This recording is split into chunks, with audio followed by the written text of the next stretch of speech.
Brian Thomas here, and pleased to welcome to the program Brian Doherty. Brian, it is a distinct pleasure to have you on today. Brian, I'm very thrilled to be here. Thanks for having me. He has written a brand new book, Ron Paul's Revolution, the Man in the Movement He Inspired. As a libertarian, Brian, I am.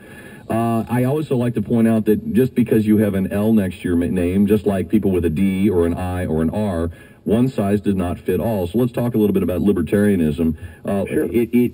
Ron Paul libertarianism isn't always the same libertarianism that maybe some like me or another person you talk to about what libertarianism means. What does Ron Paul libertarian stand for?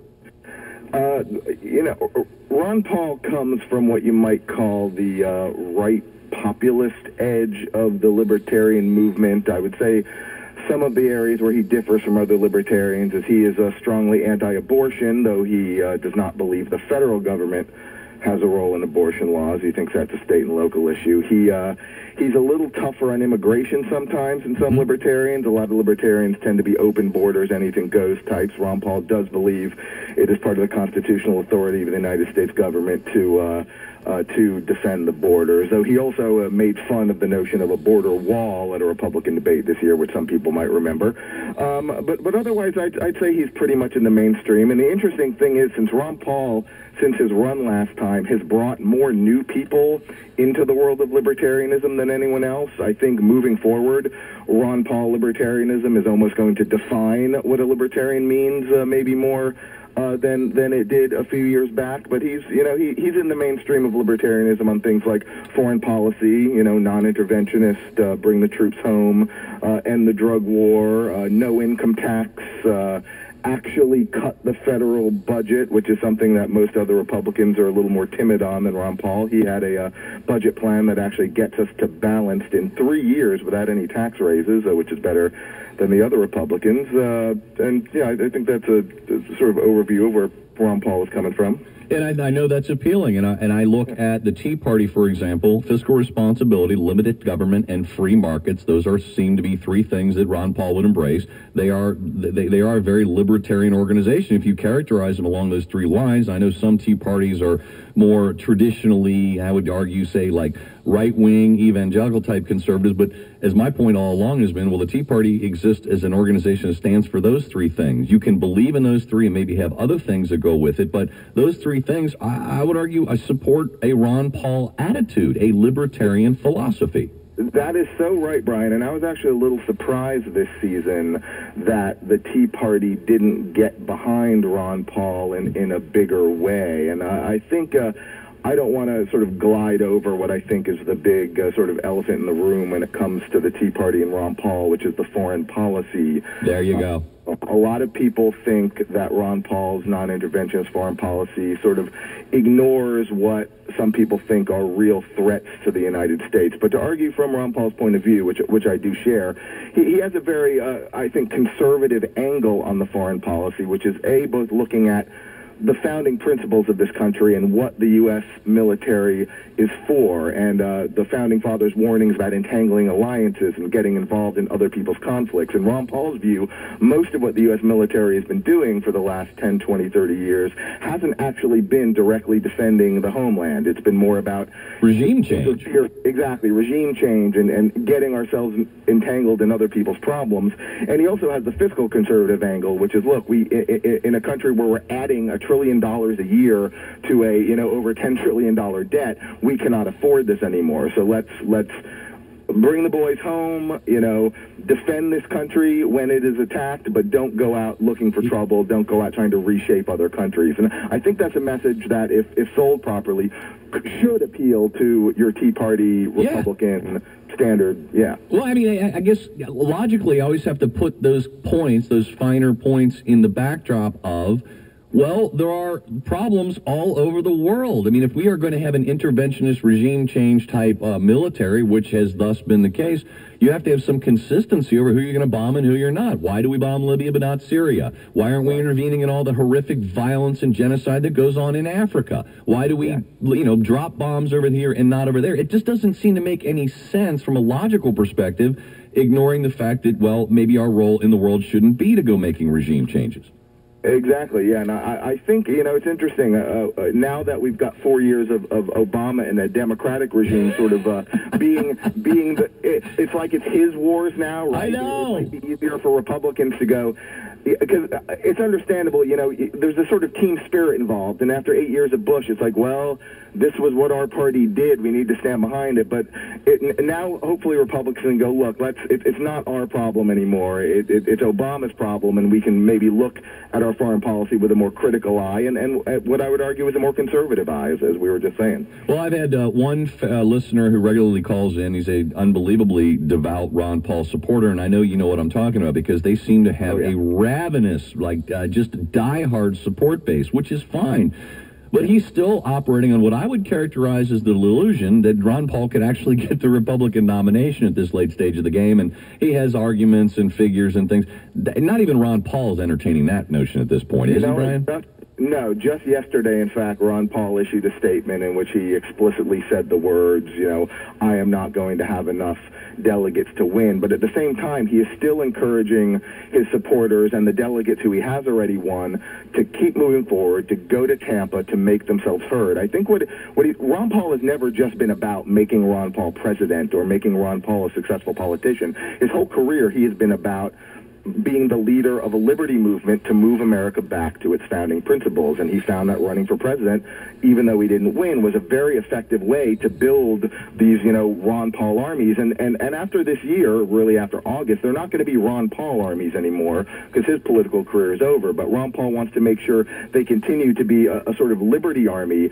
And last time, as you might remember, the Republican Party treated Ron Paul and his fans as this lunatic fringe that they could ignore. Yeah.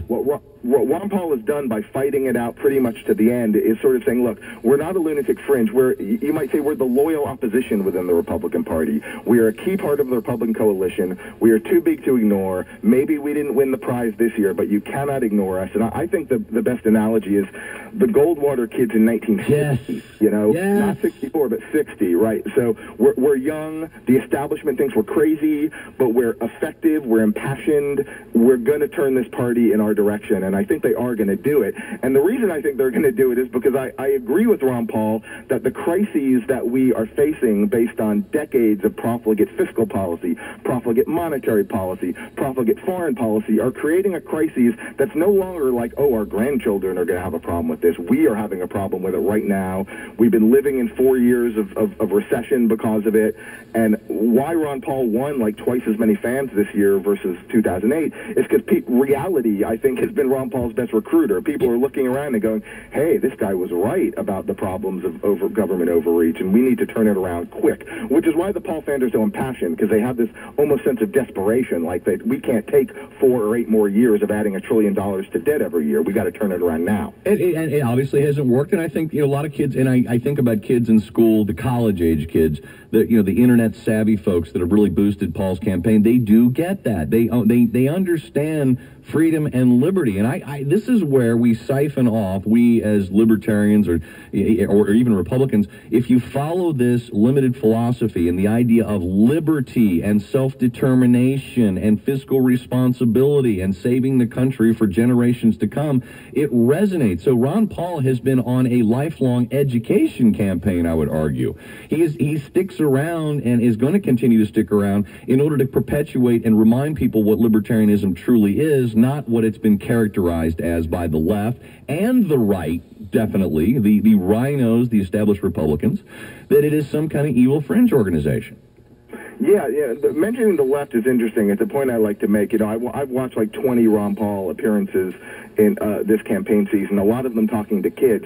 And he really has a message that should resonate with the progressives the same way it should resonate with the Tea Party, because he's the only Republican out there who differentiates between free markets and the sort of crony giveaway capitalism that gave us TARP and bank bailouts. He's out there saying, look, free markets are not about just the government helping their, rich banker friends or rich corporate friends, which is what Obama has been like as much as Bush and as much as Romney. Ron Paul's message is, look, real free markets don't advantage anyone at anyone else's expense. It's a world where everyone sort of trades freely, and if you get something, it's because you're giving something to someone else. And that's a message that I think appeals to some leftists as well, especially combined with Ron Paul's serious dedication to civil liberties and peace, way more than Obama or any other Democrat. Well, and it is with that my hope that the Republican Party shifts to a more, and I can say Tea Party, and really kind of point out libertarianism, a libertarian perspective, which allows us each to enjoy the fruits of our labor, to participate, or to have our philosophies and engage in the process of civil debate in order to advance them, rather than using the arm of government to impose our wills upon the rest of society.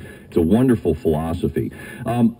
Talking about 2012, and again, my guest today has written the book, Ron Paul's Revolution, the man in the movement he inspired. Brian Doherty is his name. I'm going to put your book on Brian's book club at 55krc.com, Brian. It is going to be this week's prize for the Brian's Book Club giveaway. But I want to ask you in passing, what is Ron Paul going to do, and what will the Ron Paul supporters do at the primary coming in when Mitt Romney presumably will get the nomination? What are they going to do? What are they going to help? Is he going to get a cabinet post? Are they going to try to push for more libertarian philosophy? What's going to happen?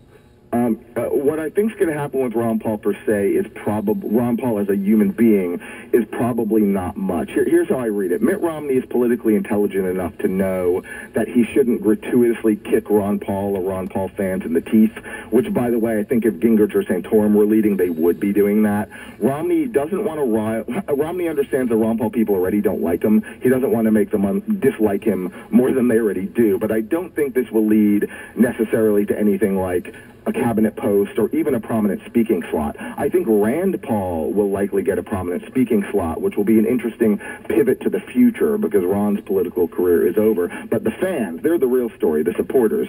They're going to be there en masse. They're going to register that there are hundreds of delegates on the floor who are for Ron Paul. And even below the delegate game, as you might know, the Ron Paul people have been taking over state party apparatuses in Iowa, in Alaska, in Nevada. They're going to be the people running the Republican Party. They're the people willing to do the work, to show up to the meetings. All Romney people really are willing to do is show up and vote. The Paul people work the caucus strategy, which requires a lot more dedication, not just voting, sitting through levels and levels of meetings. They've done that process. They've done it well. They're going to keep doing it. The candidates coming out of the Republican Party in the next 4, 8, 12 years are going to be way more Ron Paul-like than we've seen in the last 8 years, and they are going.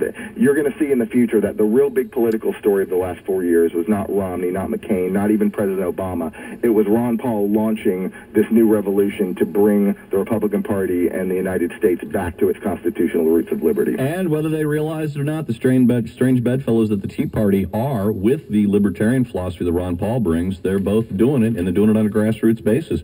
Brian Doherty, the name of the book is Ron Paul's Revolution, the man and the movement he inspired. Again, you can get a copy of it at 55krc.com. Just click on Brian's Book Club and also register to win that because it's this week's prize. Hey, Brian, thanks for being on the program and writing the book. It's a pleasure having you on.